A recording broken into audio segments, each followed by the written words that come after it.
Rabat-choix. Permettez qu'en ce jour, je paraisse quelque peu rabat-choix, vu que le choix ne sera pas présenté sous le bel angle achalandant d'un supermarché. Nous n'irons donc pas faire nos courses dans les allées d'une de nos enseignes préférées, mais marcher dans les allées d'un amphithéâtre de nos cours de faculté où nous organisons en groupe une journée d'études. Celle-ci permet à des chercheurs de choisir un point à développer à l'intérieur d'un thème. Encore faut-il que des étudiants choisissent un thème. C'était le but d'une de nos séances où nous aurions à présenter un choix de thème possible. Vous avez tous les choix, vous êtes libre, était la consigne. J'étais libre de proposer un sujet, mais le sujet n'était pas libre d'être choisi.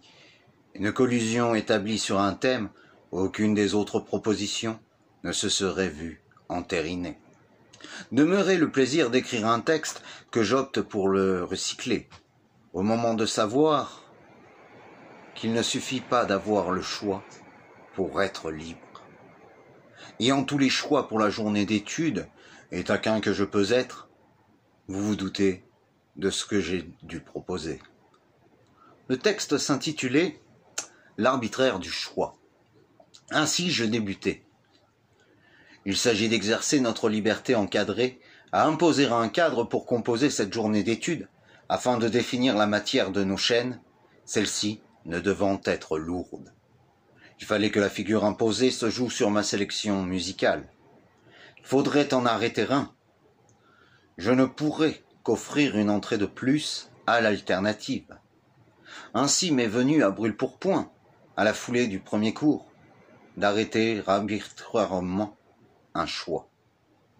Car le choix d'un thème, le choix d'un titre, le choix d'une étude, le choix d'un jour, d'une salle, le choix de son sens au mot choix, le choix du sens à donner à ce choix, le choix d'un plat en choix, et tous les sens de ce choix que d'étudier le choix, peuvent être toutes les raisons pour interroger le choix, ou pas, n'est-ce pas?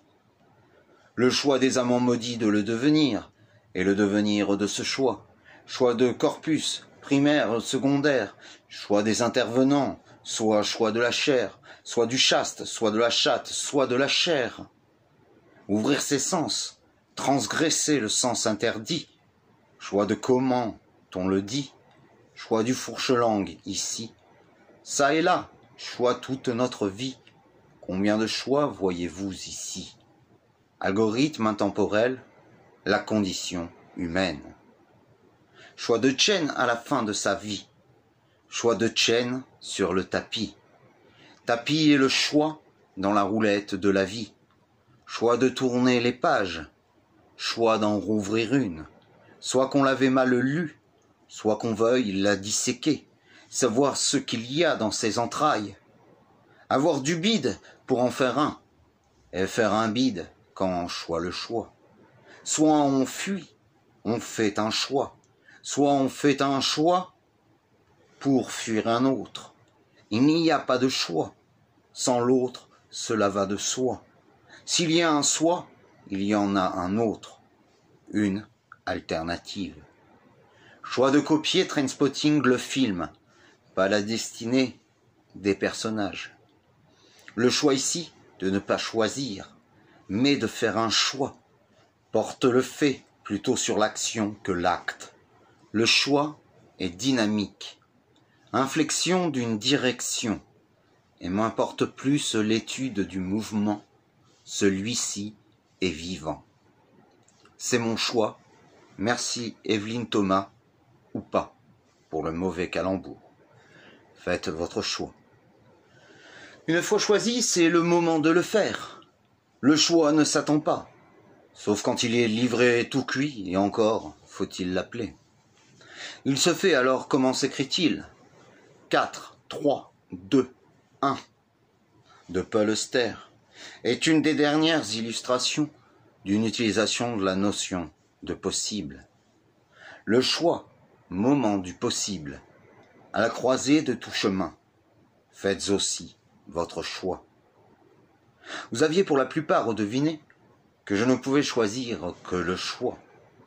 Des étudiants s'étant concertés, Nulle journée d'études sur ce thème ne fut organisée. C'était plus un exercice de style, et sachant qu'il n'y avait que l'option décidée par la majorité, il ne restait plus qu'à écrire un commentaire de cette présentation pour établir une note.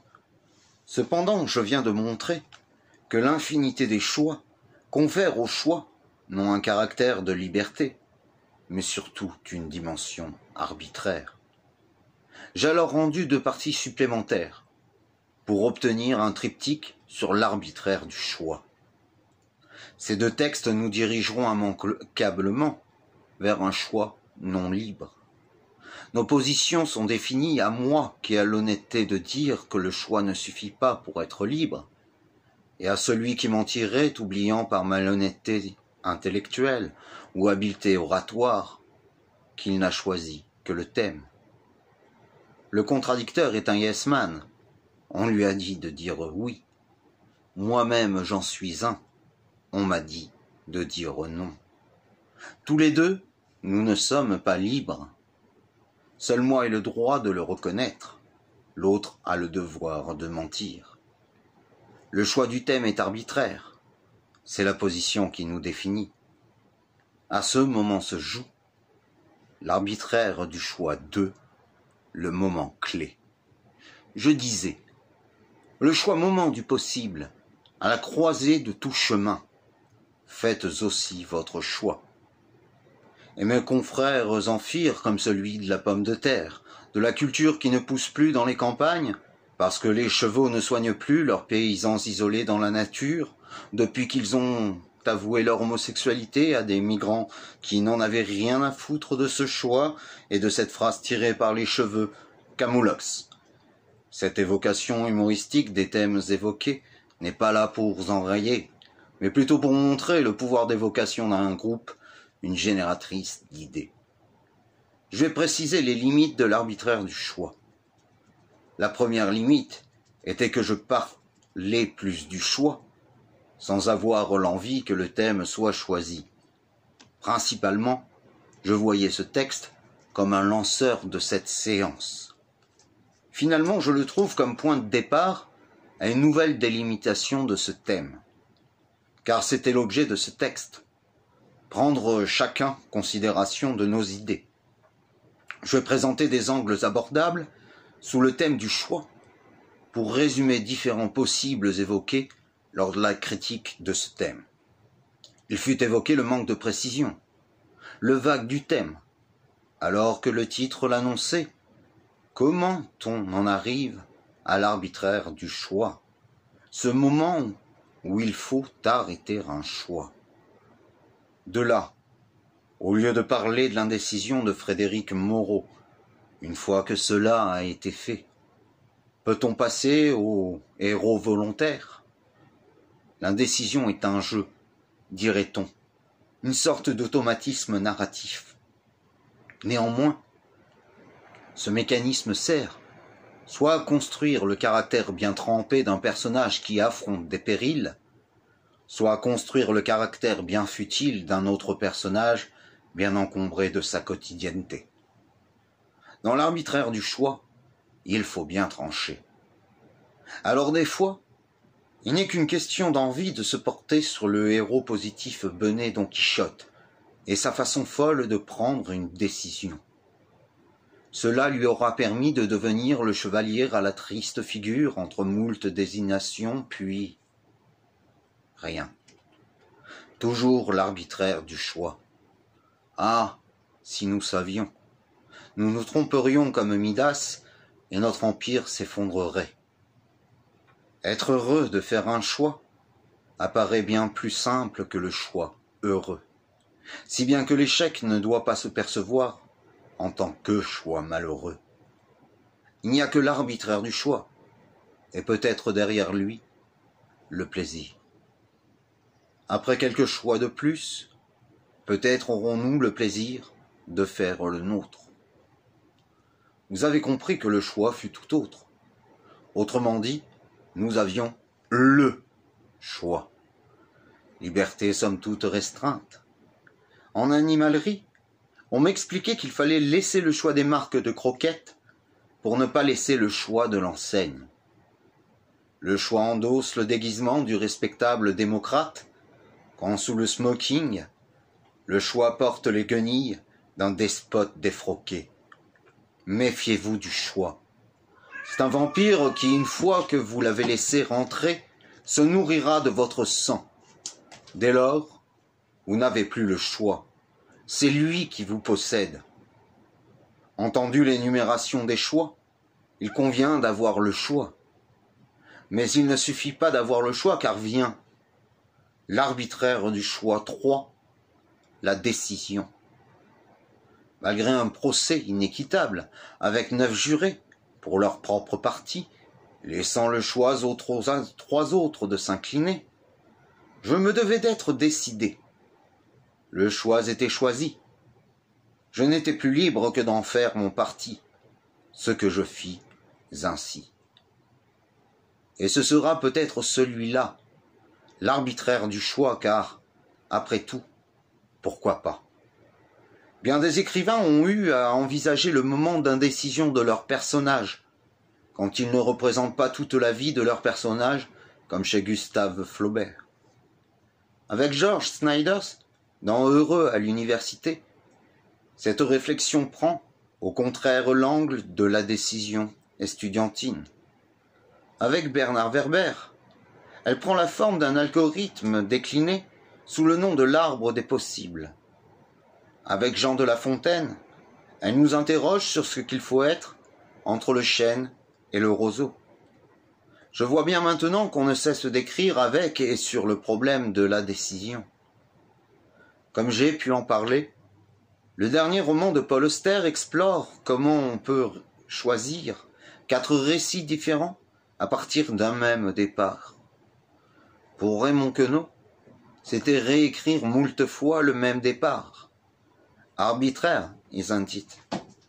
Lors du 40e anniversaire de la mort de Malraux, on questionnait les œuvres à retenir dans un but anthologique et l'arbitraire de ce choix.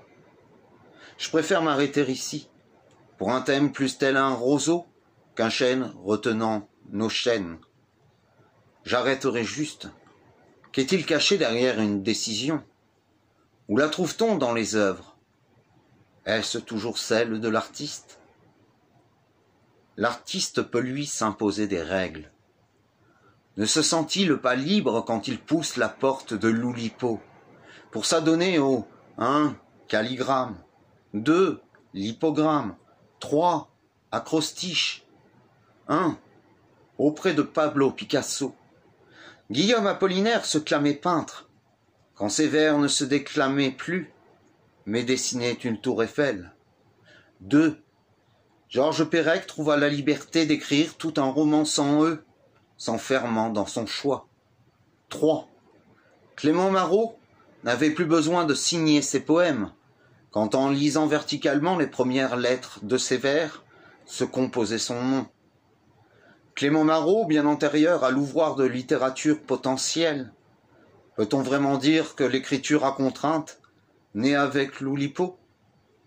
Il a choisi de rouvrir la porte des contraintes, quand tombait en désuétude, odes et sonnets. La littérature montre que nous n'avons pas le choix, nous en faisons. De même, nous ne sommes pas libres, nous le devenons. Soyons plus terre à terre.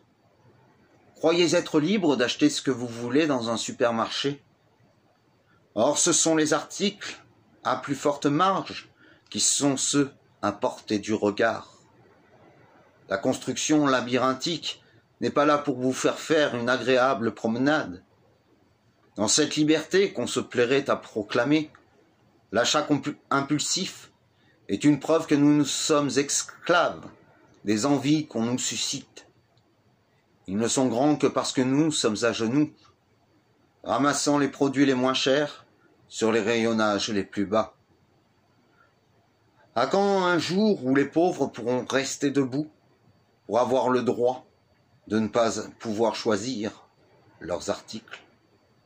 Riches, nous avons la liberté d'avoir le choix de nous payer une Ferrari ou une Rolex pour ce sentiment de réussir notre vie, faite de bons gaz d'échappement et de pierres précieuses, qu'ils ne le deviennent qu'une fois arrivés en pays développé.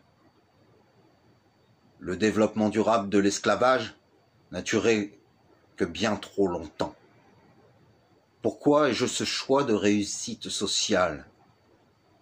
Si le choix est ceci, je ne suis pas libre. Esclave de l'ambition que vous nourrissez pour moi, de rêves que vous voulez ancrer dans ma tête, comme s'il ne suffisait pas de compter les moutons. Nous ne sommes pas libres avec sur la carte d'identité 1,73 m, yeux marrons, libres? Non, nous devons le devenir.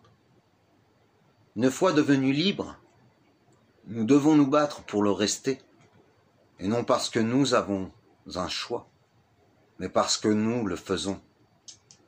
L'artiste en contrainte littéraire est bien plus libre. Dans l'enfermement de ses pieds, il ne marche pas à côté de ses pompes. Il retrouve sens dans ses vers. Ses figures sont épiées. Il futige ceux qui trompent, à l'instar du choix qui libère.